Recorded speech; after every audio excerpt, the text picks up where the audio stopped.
2014 నుంచి రాష్ట్రం ఏర్పడ్డ తర్వాత గౌరవ కేసీఆర్ గారి ఆధ్వర్యంలో లాభాల్లో ఉన్న సింగరేణి సంస్థను ఇప్పుడు 2023 కాంగ్రెస్ ప్రభుత్వం వచ్చిన తర్వాత నష్టాలకు నెట్టకపోవడమే కాకుండా దాని మీద వచ్చిన ఆదాయాన్ని అదేవిధంగా ఆ సంస్థను నిర్వీర్యం చేసే ప్రయత్నం చేస్తున్నారు అన్నది కూడా పలు సందర్భాల్లో మనం చూస్తున్నాం. అదేవిధంగా ప్రభుత్వం వచ్చినప్పటి నుంచి ఇప్పటి వరకు సింగరేణి డబ్బులు ఏ విధంగా దోచుకపోతున్నారు, అదేవిధంగా రేవంత్ రెడ్డి ఏ విధంగా ఈ ధనదాహం అనేది కంప్లీట్ గా కనబడ్డది మన సింగరేణి మిన్న అని కూడా తెలుసుకోవచ్చు.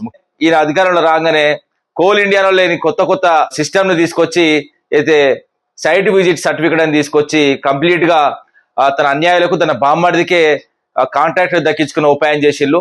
అది బీఆర్ఎస్ పార్టీకి సంబంధించి మా శ్రేణులు పూర్తిగా వ్యతిరేకించే వరకు, అదేవిధంగా మా గౌరవ కేటీఆర్ గారు కానీ హరీష్ రావు గారు కానీ కంప్లీట్ గా ఈ స్కామ్ ను బయట పెట్టిన తర్వాత వాళ్ళు వెనక తీసుకోవడం జరిగింది. అదే విధంగా అవినీతి జరగలేదని బయటకు వచ్చి టెండర్లు క్లీన్ గా జరిగినాయని చెప్పిన కాంగ్రెస్ ప్రభుత్వం దాన్ని వెంటనే వెనకకు తీసుకోవడంలో అర్థమవుతున్నది. ఎందుకంటే అందులో ఖచ్చితంగా అన్యాయం జరిగింది, అదేవిధంగా అక్రమాలు జరిగాయని. అదేవిధంగా వీళ్ళు సింగరేణికి సంబంధించిన 6,000 కోట్లను కూడా అభివృద్ధి కోసం కేటాయించిన డబ్బులను కూడా మింగనీకి ప్రయత్నం చేస్తే కూడా దాన్ని కూడా బయటపెట్టడం జరిగింది. అదేవిధంగా 1,600 కోట్లకు సంబంధించి బొగ్గు కూడా మొన్నటికి మొన్న మాయమైందన్న అంశాన్ని కూడా గౌరవ కేటీఆర్ గారు లేవనెత్తే, అదే అంశంలో హరీష్ రావు గారు కూడా ఆ బొగ్గు గల్లను చూనీకి పోతే కూడా లోపలికి పోనీయకుండా అడ్డుకున్నది కూడా మనం చూసాం. అదే విధంగా సింగరేణి స్కామ్లు ఏ విధంగా నడుస్తున్నాయంటే, ఇప్పుడు సింగరేణి తల్లి వాస్తవంగా చెప్పాలంటే తెలంగాణ గర్భంలో, అదేవిధంగా తెలంగాణ నేల మీద గర్భంలో ఓ సిరులు దాచుకున్న ఈ సింగరేణి బొగ్గును ఈ దుర్మార్గులు ఏ విధంగా దోచుకపోతున్నారు అన్నది కూడా మనం చూసుకోవచ్చు. ఆఖరికి 1,600 కోట్ల బొగ్గు మాయమే కాకుండా అదేవిధంగా బొగ్గు రికార్డులను కూడా, ఎందుకంటే బొగ్గు ఏ విధంగా తవ్వేరు, ఎంత ఉత్పత్తి అయింది, ఎంత ఉన్నది, ఎంత స్టాక్ ఉన్నది అన్న విషయం కూడా బయట పెట్టకుండా సైట్ లో ఒకటి ఉంటుంది, అక్కడ గ్రౌండ్ లో ఒక విధంగా మొత్తం కంప్లీట్ గా దీన్ని నిర్వీర్యం చేసుకుంటా కొంతమంది అధికారులను పట్టుకొని, ఎందుకంటే కేంద్ర రాష్ట్ర ప్రభుత్వాలను ఈ సంస్థ ఆధీనంలో ఉంటుంది కాబట్టి 49% కేంద్రము, అదేవిధంగా 51% తెలంగాణ ప్రభుత్వం ఉంటది కాబట్టి ఈ ఇరు ప్రభుత్వాలు, ఎందుకంటే రాష్ట్రంలో నడుస్తున్న ఎంసీఆర్ ప్రభుత్వం కాబట్టి మోడీ చంద్రబాబు రేవంత్ రెడ్డి డైరెక్షన్ లో దీని మీద భారీ కుట్ర నడుస్తున్నది అన్నది కూడా మనం చూసుకోవచ్చు. అదేవిధంగా మేము 2014 నుంచి 23 వరకు ఉన్నప్పుడు ఏ విధంగా సింగరేణి లాభాల్లోకి పోయింది అన్నది కూడా మీకు స్పష్టంగా చెప్పడానికి ప్రయత్నం చేస్తా. ఎందుకంటే ఏ సంస్థకైనా లాభాలు వచ్చినప్పుడు లాభాలను పంచుతారు. ప్రతి ఏడాది మేము బోనస్ గా వాళ్ళకి ఇవ్వడం జరిగింది. ఒక 2022-23 సంవత్సరంలోనే ప్రతి కార్మికుల అకౌంట్ లో 1,70,000 రూపాయలు వేసింది. వాస్తవం కాదా? సరే, సింగరేణి మా అప్పుడు నష్టాలు ఉంటే మరి లాభాలు కార్మికులకు ఎందుకు పంచుతాం? అదే విధంగా మేమున్నప్పుడు ఏ విధంగా జరిగింది అన్నది కూడా క్లియర్ గా చూసుకుంటే 11వ వెజ్ బోర్డు అప్లై చేసి దాన్ని కంప్లీట్ గా వాళ్ళ జీతాలకు కూడా అప్లై అయ్యేటట్టు చూసుకున్న విషయం కూడా అందరికీ తెలుసు.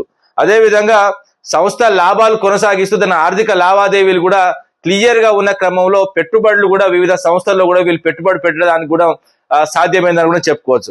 అదే విధంగా బొగ్గు ఉత్పత్తి కూడా కంప్లీట్ గా, ముఖ్యంగా ఏంటంటే మా ప్రభుత్వం 2014 నుంచి 23 వరకు బొగ్గు ఉత్పత్తి ఎంత పెరిగింది అన్నది కూడా గణాంకాలతో సహా కనబడుతున్నా. ఈ ప్రభుత్వం వచ్చినప్పటి 2023 ఎండింగ్ నుంచి 2026 ఈ రోజు వరకు కూడా బొగ్గు గనులను దోచుకోపోవడానికి ప్రయత్నం చేస్తున్నారు తప్ప ఎక్కడ కూడా ఆ సంస్థ అభివృద్ధికి కానీ లేకపోతే ఆ సంస్థ గురించి కానీ ఒక్కరోజు కూడా రివ్యూ పెట్టింది లేదు. సింగరేణికి సంబంధించిన చైర్మన్, దాంతో పాటు 4 డైరెక్టర్లు ఉంటారు. అదే విధంగా రాష్ట్ర ప్రభుత్వం నుంచి 2 నామినేటెడ్ డైరెక్టర్, అదే విధంగా కేంద్ర ప్రభుత్వం నుంచి 2 నామినేటెడ్ డైరెక్టర్లు ఉంటారు. వీళ్ళందరినీ వాస్తవంగా ఒక చెట్టు కిందికి తీసుకొచ్చి వాళ్ళకు తెలిసి చేస్తున్నారో తెలియక చేస్తున్నారో కూడా తెలియని, వాస్తవంగా చెప్పాలంటే ఒక పెద్ద అన్యాయానికి, పెద్ద స్కామ్ కి తెరదీసిళ్ళు ఈ సింగరేణికి సంబంధించిన అంశంలో రేవంత్ రెడ్డి ప్రభుత్వం.